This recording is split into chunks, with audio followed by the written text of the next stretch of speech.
Okay, good morning to one and all. We will proceed further. Yesterday we talked about the numerical based on this particular molarity, normality, percentage composition. We have to see one more that particular numerical. Just I am sharing the screen.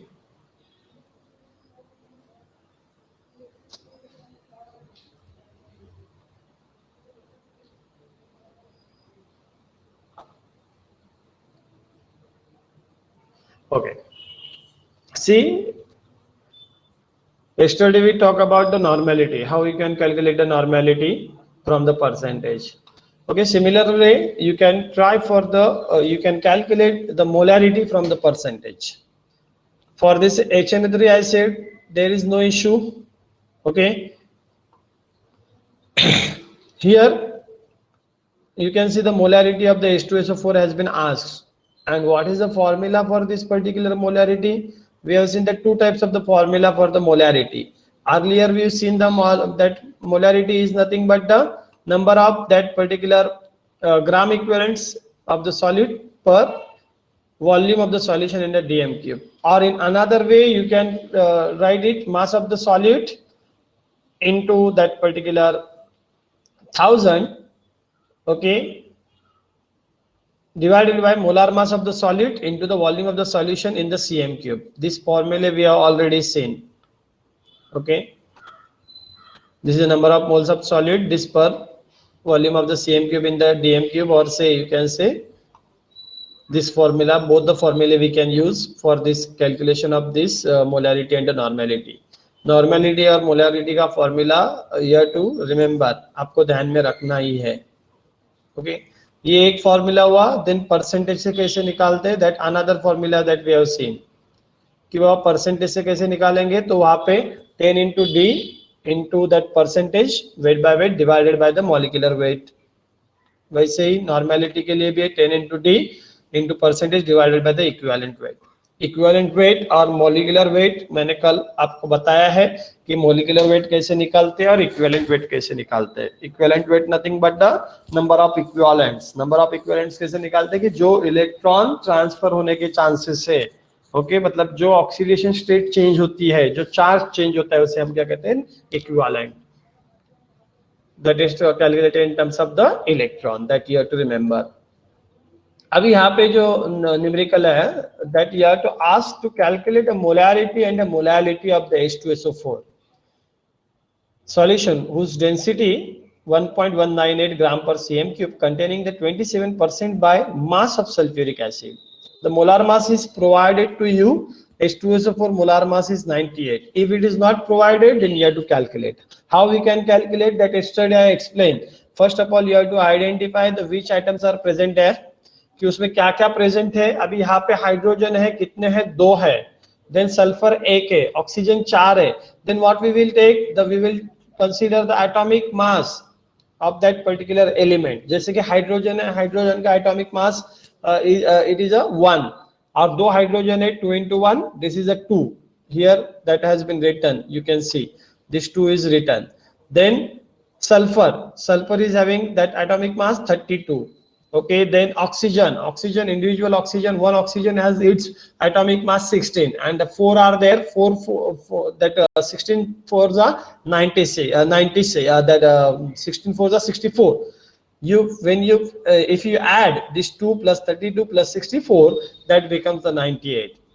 ये molar mass निकालते. कल मैंने इसको भी explain किया है. Sulphuric acid लिया है, इसका फॉर्मूला H2SO4 होता है, that you have to remember. अभी यहाँ पे दे 27% बाय द मास बराबर है 27% बाय द मास. मतलब इसका मतलब क्या है कि जैसे here you can see that 100 gram consider करना है. 100 ग्राम में 27 ग्राम क्या है, H2SO4 है. समझा कि टोटल इसमें 27 ग्राम H2SO4 प्रेजेंट है. तो अभी यहाँ पे आपको मोलालिटी निकालना है. If you have to calculate molality, then the formula is that number of moles of solute per volume of the solvent in the kilogram. Okay, अभी here this molality M is nothing but this formula. Okay, अभी एक बात बताता मैं आपको कि आपके पास 27% क्या है, mass of the sulphuric acid है, तो रिमेनिंग क्या होगा, remaining of course it will be the water, क्योंकि आप H2SO4 का सॉल्यूशन ले रहे हैं 27 बाय परसेंट है, 27% है, मतलब क्या 100 ग्राम वाटर में 27 ग्राम क्या डाला है, H2SO4 डाला है, मतलब उसका टोटल वॉल्यूम क्या किया है, 100 किया है, टोटल वेट क्या किया, 100 ग्राम किया है, मतलब रिमेनिंग जो है 27 छोड़ के रिमेनिंग क्या रहने वाला, वाटर है।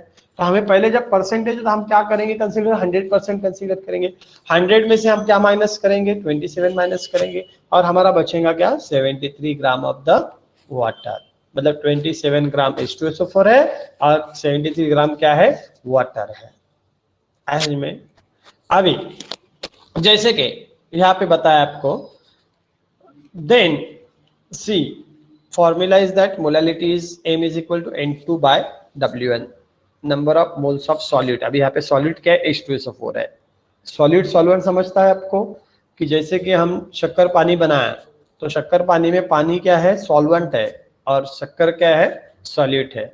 वैसे यहाँ पे जब सॉल्यूशन बनाते, सॉल्यूशन में जब हम कोई चीज ले रहे जैसे कि NaOH है, ओके, NaOH का सॉल्यूशन आप बना रहे हैं, तो at that time NaOH will be the solute and water will be the solvent। समझा, कोई वाटर मतलब नॉन एक्वियस सॉल्यूशन है जिसमें वाटर नहीं है, तो वहां पे जो कुछ भी सॉल्वेंट यूज करने वाले, मतलब जो कुछ भी मीडियम यूज करने वाले हैं डिजोल्व करने के लिए, तो वो क्या रहता है, सॉल्वेंट रहता है, और जिसको उसमें डिजोल्व किया जाता है वो सॉल्यूट रहता है हमेशा, ये that you have to remember. Okay, अभी यहाँ पे फिर से dilute solution and concentrated solution, ये तो आने ही वाला है हमारे दूसरे यूनिट में, तब वहां पे मैं बताऊंगा ही, फिजिकल के इसमें आने वाला है। नाउ अभी आपको पता चला कि 27% बाय द मास आपको क्या दिया है, H2SO4 दिया है, मतलब क्या 100 टोटल ग्राम चाहिए, 100 में 27 ग्राम क्या प्रेजेंट है, H2SO4 प्रेजेंट है, तो रिमेनिंग रहने वाला क्या है, वाटर है, वो कितना रहेगा, दैट विल बिकम द 73 ग्राम। अभी आपको मोलालिटी निकालनी है, मोलालिटी का फॉर्मूला है, उसके पहले आपको नंबर ऑफ मोल्स निकालने हैं N2। I number of moles कैसे निकालेंगे, यहाँ पे फॉर्मूले सब दिए हैं, आपको दिख भी रहा है आपके स्क्रीन पे कि अभी N2 निकालना है, तो नंबर ऑफ मोल्स किसके निकालने हैं, H2SO4 के निकालने हैं, तो उसका क्या चाहिए, आपको वेट चाहिए और उसका मोलार मास चाहिए, और से उसका कैसे क्या कहेंगे, मॉलिक्यूलर वेट चाहिए। इसका मोलार मास कितना, इसका वेट कितना दिया है आपको, 27 ग्राम। ओके, देन उसका मोलार मास और से मॉलिक्यूलर वेट कितना है, 98। 27 को 98 से डिवाइड करेंगे तो आपको नंबर ऑफ मोल्स कितने मिलेंगे, 0.275। कितने मिलेंगे, 0.275।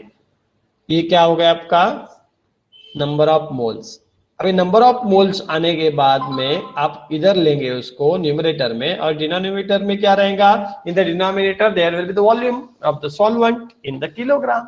अभी सॉल्वेंट का जो वॉल्यूम है वो 73 ग्राम है, and you have to convert it into the kilogram. अभी किलोग्राम में कन्वर्ट करना है तो क्या करेंगे आप, 10⁻³ से मल्टीप्लाई करेंगे उसको, 10⁻³ से मल्टीप्लाई करने के बाद वो क्या आएगा, 0.073।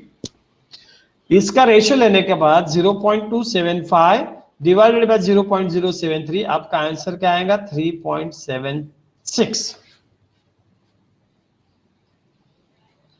मोलल। आप सिंपली यूनिट क्या देंगे, molal. Okay, it is term as a molal, small m always prefer as a molal. Okay, और से m पर किलोग्राम, मतलब मोल पर किलोग्राम, मोल पर kilogram is nothing but the that particular molal. Okay, molal भी कहा जाता है। बट दिस पर्टिकुलर पार्ट समझ में आ रहा है बेटा, तंजील? Yes sir. अब इसमें कुछ प्रॉब्लम है, ऐसे न्यूमेरिकल रहने वाले हैं एग्जाम में, आज में एमसीक्यू भी होगा तो आएंगे। हाँ, ये जो एमसीक्यूज है that you have to remember very well. Competitive exam में इस तरह के एमसीक्यूज आते हैं, मतलब न्यूमेरिकल्स आते हैं। ओके अभी आपको मोलैरिटी निकालना है। मोलैरिटी कैसे निकालेंगे? Number of moles of that solid divided by the volume of the solution in dm cube.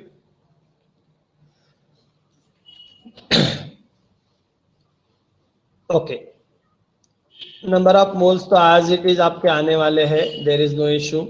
अभी density of solution, density of solution is nothing but the weight of solution divided by the volume of solution. Weight of solution divided by the volume of the solution will nothing but the weight of solution divided by the density of the solution। अभी आपका weight of solution 100 है, density solution कितना 1.198 है, तो आपका volume of the solution कितना आएगा 83.47 cm cube. अब इसको लीटर में मतलब इसको डीएम क्यूब में कन्वर्ट करना होगा तो उसको 10⁻³ से मल्टीप्लाई करेंगे, इट बिकम्स 0.0834 डीएम क्यूब। ये आपका वॉल्यूम आया। बराबर है। नंबर ऑफ मोल्स आपके पास है, आप पुटअप करेंगे यहाँ पे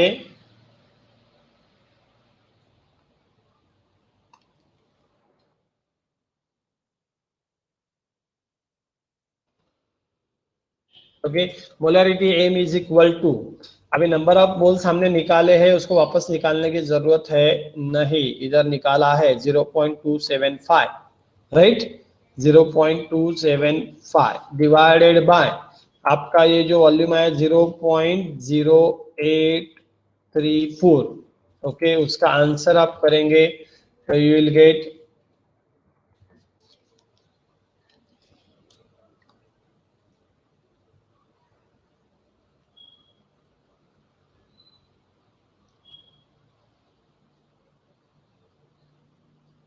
0.275 divided by 0.0834. Molarity will be the 3.297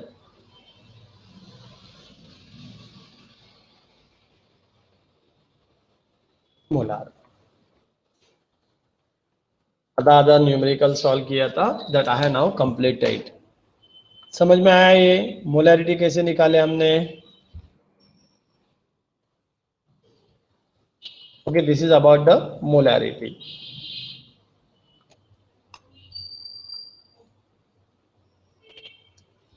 Then the another numerical is given to you. Calculate the equivalent and the milli equivalents of the 20 cm cube of 4% NaOH। Again आपको वैसे ही 4% NaOH दिया, मतलब 100 cm क्यूब सॉल्यूशन है में 4% of NaOH in the 100 cm cube of the solution. Then 20 cm cube of solution में कितना NaOH रहेगा, तो that will be the weight you can calculate. 4 gram अगर 100 इसमें है तो 20 cm क्यूब में कितना आएगा, तो क्रॉस मल्टीप्लाई करेंगे आप। क्रॉस मल्टीप्लाई में क्या मिलेगा 4 × 20 डिवाइड बाय 100 तो आएगा 0.8 ग्राम। बराबर है हाँ? ये वेट आ गया। Then equivalent weight of the NaOH और molecular weight of the NaOH both are the same 40 है। सोडियम हाइड्रोक्साइड का मोलिकुलर वेट 40 है। कैसे आता है, तो सोडियम का जो है इट इज नियर अबाउट 23, ये 16 हो गए 39 और एक हाइड्रोजन का ऐसे मिलके 40। ओके देन आपको क्या निकालनी है, पहले equivalent and milliequivalents here to calculate. Okay equivalents कैसे निकालते, मिली इक्विवेलेंट्स कैसे निकालते, तो number of equivalents is equal to n × v in dm cube और मिली इक्विवेलेंट्स में n × v in cm cube. As में दैट फॉर्मूले we have to use. यहाँ पे कन्वर्जन दिया है 20 cm cube is equal to 20 × 10⁻³ dm cube. ये ध्यान में रखना है, this conversion is very much important as far as this particular numerical is concerned। अभी नॉर्मेलिटी का फॉर्मूला लेना, that particular formula you have to take weight of the solute in gram divided by E2 in V dm cube. That formula we have to take. अभी यहाँ पे wait of the solute निकाला है, बराबर है। E2 अपने को पता है, इक्विवेलेंट वेट कितना है उसका 40 ग्राम है। देन यहाँ पे वॉल्यूम इन डीएम क्यूब 0.02, तो यहाँ पे पुटअप किया, उसका नॉर्मेलिटी का आंसर क्या आया, it is a 1 normal solution. क्या आया, it is a 1 normal solution. अभी इसका हमें क्या निकालना है, number of equivalents. Hello hello anybody is having any problem? Okay अभी नंबर ऑफ इक्विवेलेंट्स निकालना है तो आपको क्या करना पड़ेगा, ये जो नॉर्मेलिटी आई है इसको VDM क्यूब से मल्टीप्लाई करना पड़ेगा। VDM क्यूब कितना है 0.02, तो आपके आएंगे 0.02 इक्विवेलेंट्स। अगर मिली इक्विवेलेंट्स निकालना होगा आपको तो क्या करना पड़ेगा, V इन CM क्यूब, मतलब 20 से मल्टीप्लाई करना पड़ेगा 20 milliequivalents. Very simple it is, this answers, this is the 0.02 milli equivalent and this is the 20 milli equivalents. Likewise the numericals will be there, other part is already we have seen. Numerical समझ में आया आपको?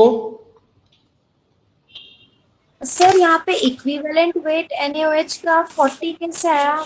Molecular weight आएगा ना 40? हाँ yes yes yes, मैंने बोला आपने सुने नहीं, शायद आवाज गई नहीं मेरी। NaOH के लिए molecular weight and equivalent weight same है। क्यों सेम है? क्योंकि Na के ऊपर चार्ज कितना है बेटा? सोडियम पे चार्ज क्या आता है और OH पे चार्ज क्या आता है बोलो? OH के ऊपर -1 आएगा। OH के ऊपर -1 और सोडियम के ऊपर +1, तो देयर इज अ इक्विवेलेंस क्या आएगा उसका मतलब नंबर ऑफ इलेक्ट्रॉन कितने आएंगे? ओनली 1। ऐसा समझ में? तो उसको उसके जो मॉलिक्यूलर वेट को 1 से डिवाइड करेंगे तो क्या आंसर आने वाला है? सेम। तो इसलिए उसका मॉलिक्यूलर वेट और इक्विवेलेंट वेट क्या है? सेम है। ऐसे HCl के केस में भी सेम है, HNO3 के केस में भी सेम है, मगर H2SO4 में अलग है। मैंने बताया अगर उसका H2SO4 का हमें इक्विवेलेंट वेट निकालना होता तो क्या करते थे हम? डिवाइड बाय 2 करते थे। क्यों डिवाइड बाय 2 करते थे? क्योंकि वहां पे 2 इलेक्ट्रॉन ट्रांसफर हो सकते हैं, मतलब SO4 के ऊपर 2 माइनस चार्ज है और हाइड्रोजन के ऊपर प्लस है 1 है, और वहां पे 2 हाइड्रोजन है इसलिए 2 + 2 हो गया। समझे? +2 -2 बैलेंस करते हैं और न्यूट्रल मॉलिक्यूल फॉर्म होता है। हमेशा ध्यान में रखना है जब मॉलिक्यूल फॉर्म होता है तो वो न्यूट्रल होता है क्योंकि चार्ज बैलेंस होते हैं। ऐसा में जब स्प्लिट अप होता है तब there is a possibility of the transfer of the electron, और उसको हम कंसीडर करते हैं किसके लिए? इक्विवेलेंट वेट निकालने के लिए या नंबर ऑफ इक्विवेलेंट्स निकालने के लिए। ऐसा में और किसी को कुछ problem? Taskeen, Umar is there, Gaurav, Om? No sir. Yes sir. ये न्यूमेरिकल समझ में आ रहे हैं क्या?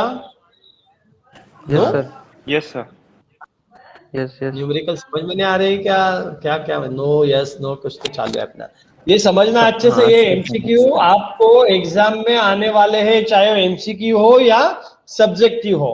ऐसे में और मैं इसलिए उसके ऊपर ज्यादा टाइम दे रहा हूँ, अदरवाइज मेरा पार्ट कल ही खत्म हो चुका था, मगर आज मुझे वापस बताना इसलिए है दिस रिक्वायर्ड फॉर द, अगर किसी को कॉम्पिटिटिव एग्जाम देनी होगी तो वहां पे भी केमिस्ट्री का सब्जेक्ट अगर रहेगा मेजर तो वहां पे ये न्यूमेरिकल्स रहेंगे।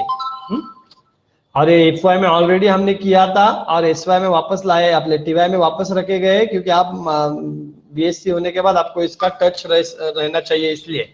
ओके